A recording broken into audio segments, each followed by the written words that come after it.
15 minutes, just going to intro who we are, and in order to kind of understand how all this works, because I know a lot of you are thinking, well, how the heck can you plug a machine in and it just pay you? That's crazy. We're going to give you a quick whistle-stop tour of blockchain and cryptocurrency, explain what that is and how it works, and hopefully that will give you a good base understanding as to why things might be a little bit more attractive. Then we're going to go on to what crypto mining is, where your money comes from, and then obviously the most important bit for you guys is how the rural and renewable sector can save and make money. This is really kind of where the exciting stuff's going to come into. So this is kind of a quick little intro for us.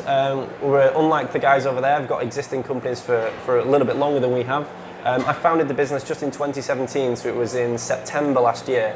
So we went from a little bedroom project building computers to now a 7-digit company with one of the fastest growing areas in the UK. We're one of the largest producers of this equipment now in the UK and moving into Europe and globally. I just had a passion for this kind of cryptocurrency stuff because it's so exciting, and a lot of people just don't get it. They think this kind of Bitcoin and this online digital money, it's not real, you can't spend it. Well, you can, and it's a real big thing that people are getting into. And we just want to make it easy to understand. So we've done things very traditional as we were. We've got this online digital currency you can't feel or touch. But actually we've got real people, real offices, a real full-time office in Manchester with people that do this full-time. So anyone can come and see us and have a real conversation with us face-to-face. So this is kind of it. So how the heck do we help customers? What on earth do we do? So we sell these GPU mining rigs. So effectively, it's a posh computer. That's all it is. Don't overcomplicate it. It's a posh computer. We also have a consultancy business, helping with projects similar to the type of things we've been talking about. We also have one of the UK's first cryptocurrency accountancy firms. Because it's a real type of currency and it's an asset class of its own, a lot of people don't know how to tax it because it's a very nice thing to have. So we help with that space too. And we also have a training company where we do this to corporates and institutions, getting them involved in the blockchain space. So what the heck is all this blockchain stuff? I can see lots of blank faces in the audience, which is great because that's what we love to see. So I'm going to explain it in really, really simple terms for you. So blockchain is the underlying technology which powers a decentralized world of cryptocurrency and other applications. So in a nutshell, let's kind of compare to what the existing system is.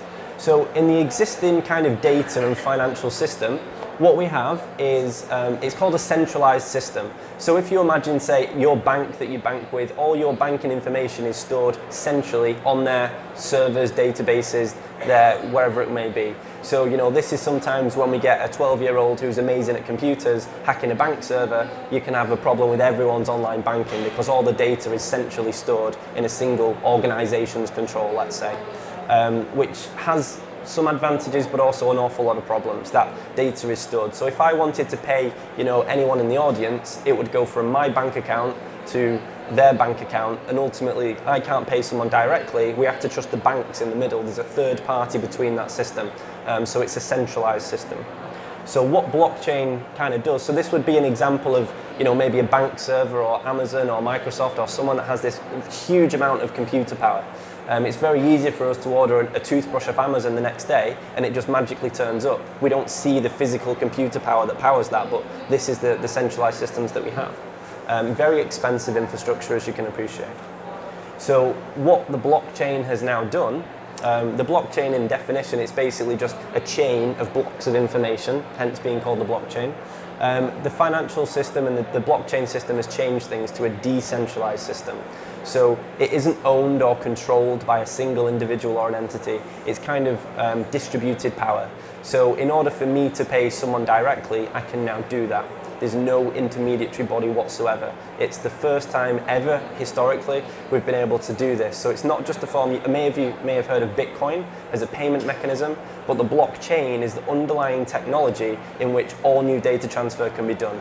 There's inferences for insurance, medical data, flights, records, supply chain, logistics. This is what all business is going to move data systems to in the future. And why is that? Well, firstly, it's effectively, imagine like a spreadsheet, but the difference is on this spreadsheet, everyone can see the changes that are happening, which has an awful lot of advantages if the blockchain is public at least. So this is kind of a little breakdown as to what we've got at the moment versus where things are going. So we have central points of weaknesses. We've got one control in the hands of that. It can be quite time consuming. If any of you have ever kind of sent an international bank transfer payment and waited 3 or 4 days, you'll understand that pain. It can be quite costly to make those transactions in some instances. And a fractional reserve banking system. Now, I don't want to harp on about how good or how bad the banks are, but if you kind of understand our monetary system and how that kind of works at a deeper level, there's some interesting questions to be asked there. But the blockchain system is a little bit different. So it's secured through a distributed ledger, so everyone's knowledge is updated as it goes. It's totally decentralized, so the only way to turn off, say, the Bitcoin network would be to switch off every single computer simultaneously all around the world. There's not one place where one fire, one flood, one company can click the fingers and make it stop. This is why a lot of governments around the world are now embracing this technology for things like voting systems that can't be rigged or edited or changed. So everything is fast and traceable. People have this illusion that Bitcoin payments are anonymous. That's true to some extent, but every single record ever is completely public on the system. And there's a minimal cost for worldwide transactions. So we've had customers pay us from South Africa, and the money lands in our account in cryptocurrency instantaneously, and it costs fractional reserves. So only a few months ago, I think $130 million got sent from one country to another. It cost about 4 cents to make that transaction happen, and that's just a payment option. So you imagine how much that would cost in international bank fees. You can see why there's a utility for this technology. So what is cryptocurrency then? So this is where the separation comes. So if you imagine blockchain as the underlying technology, so imagine it like the internet. You wouldn't say that the internet is eBay or Facebook or Amazon, they're just utilities that sit on top of the internet. So the blockchain is the underlying thing, and cryptocurrency is actually a confusing term because they're not all trying to be forms of payment.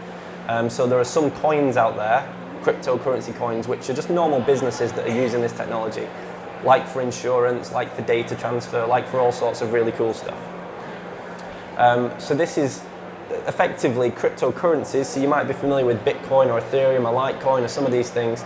They're effectively just companies that are trying to make new services on this new distributed technology because there's lots of advantages to it. So how can businesses use it today? So AXA actually has a real life product at the moment called Fizzy, which is an automated flight insurance mechanism. So if you take your family on holiday at the moment and your flight is delayed, you might be entitled to flight compensation. But what's the process? Sometimes you've got to call them up, email them, haggle on the phone. 6 weeks later, you get a check in the post. Bit of a pain in the bum. Whereas on the blockchain now, through the smart contracts that exist, the second the plane's wheels don't leave the ground, you instantaneously get paid with 0 humans.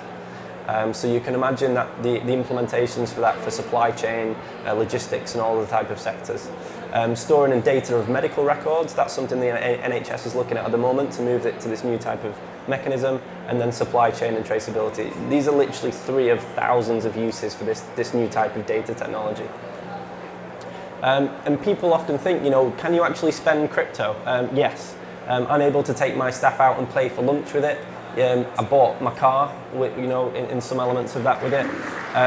You can trade it for cash instantly, just like you have got pounds, euros, dollars, yen. Online cryptocurrency is effectively just another type of asset class that's instantly transferable to cash. Lamborghini, Microsoft, a lot of other companies accept it as a form of payment. So, what people don't realize is this isn't some Fandango online money that, kids use in the basement. It's now a $120 billion industry. It's the fastest growing sector in the world. And from the next month, there's a company called ICE, the Intercontinental Exchanges. They're the parent company of the New York and London Stock Exchange. They will soon be applying for a fund called BACT, which gives institutional access to cryptocurrency for the first time. JP Morgan, Fidelity, all the big banks that you're aware of are moving into this space because of the utility that it offers as an asset class to invest in. So, what the heck then is crypto mining? So we've got this cool new technology, and we appreciate in order to move the data around, it needs some type of computer power. That's effectively all that crypto mining is. So it's nothing more complicated than being paid for voluntary processing of your power. So you have a computer, you volunteer your power out, and all this blockchain takes advantage and uses it, and you get paid a little thank you for that. Very simple, you're just renting out computer power. It's no more complex than that. So this is kind of how it works, and it starts to allude as to why this might be of interest for guys and girls in the audience. So effectively, you've got data transfer over the blockchain, whether it be finance, whether it be data, whether it be insurance records, anything of that nature can use this mechanism to kind of transfer the data. And machines like the one that we sell are just posh computers, basically, that verify those transactions and make sure everything's moving along hunky-dory. And as a thank you, you get paid in cryptocurrency as a thank you for volunteering that computer power. Nothing more to it than that. Now this is where it starts to get interesting for you guys. So why would you invest in this space? So these are some of the kind of problems that I know a lot of people in this sector are facing at the moment. We've got a lot of wasted energy because sometimes you might have a wind turbine and you can only generate so much because the grid can only suck up so much power, or maybe the solar isn't able to produce everything that gets back to the grid. You end up with a lot of wastage. In the example that Ed's talking about there, sometimes there's a lot of other logistical barriers to overcome. There's not the same storage solutions for excess power because battery storage can be very expensive and has got its own limitations. And it's usually a very slow return. If you're looking at a wind turbine install or a hydro install, they have a lot of capital costs with very long ROI periods traditionally, which is okay because you can offset them against your yearly increase off the tariffs, but now with the tariffs depreciating, as we're aware of, it's not looking like the greatest thing for the future. So how the heck then can crypto mining help? Well, effectively, they can monetize underutilized energy or existing energy generation because it's just a posh computer that you can plug in and it just uses electric because it's on 24 hours a day. It has a vastly different ROI period because of the sector that it's in, and the only waste product from this physical bit of equipment is heat because it's a computer. So now we've created a method which you can get paid to heat an air volume instead of paying to heat that volume, which is a revolutionary thing for the sector. And you can earn multiple times what your current tariffs are, even if you're on a very nice tariff from a few years ago. So this is kind of how things work. So this is effectively what we were able to demonstrate. Now, this is just if you bought one today and you plugged it in at home to your normal electric and paid your normal electric bill. Over the last 6 months, some of our business customers were able to demonstrate up to a 58% return on investment in a 6-month period, which is completely out of the ordinary for a lot of sectors. That's nothing to do with renewables, that's nothing to do with hydro, that's just a general, if you plug it in at home and take in normal electric rates. So following the numbers here to kind of work some examples through for you, obviously, I'm no expert in this sector. I appreciate everyone's on different tariffs and different things, so forgive me if the numbers aren't explicitly correct, but there should be a good bit of overhead. So ultimately, the feed-in tariffs and generation will vary, and as will the cryptocurrency earnings, dependent on the market, because obviously the price of what you receive for that work of power does change. But this is kind of what it looks like in a nutshell. So let's say, for example, you had a total system output of 53,000 kilowatt hours over a 6-month period, which would be somewhat equivalent to a 50 kilowatt wind system. Equivalently, I'm not sure what the losses are for hydro, but somewhere perhaps somewhat similar. And let's just say your combined tariffs was around 20 pence per kilowatt in total, which I think at this point is fairly generous. Calculated over a 6-month period might get you around £10,600. Fairly straightforward. Whereas if you were using that electric that you were generated instead of it disappearing off to the grid, the numbers would look a bit different. The key kind of figure here for you to look at is effectively when we crunch the numbers back, it's about 89 pence per kilowatt that was used, which is really substantially a little bit different. So these are the numbers that we've documented over the past 6 months. As you can see, there's quite a large difference there in potential return. Now, of course, there's the other element of this, so that would just be if you were using the power that you were generated. Of course, if you wanted to be a bit smarter than this, sometimes we have, say, farmers that need to heat barns or cattle sheds or air volumes of whatever reason, or leisure facilities or hotels or commercial spaces or property developers. Now you can effectively run this machine and get paid to heat that air volume as well.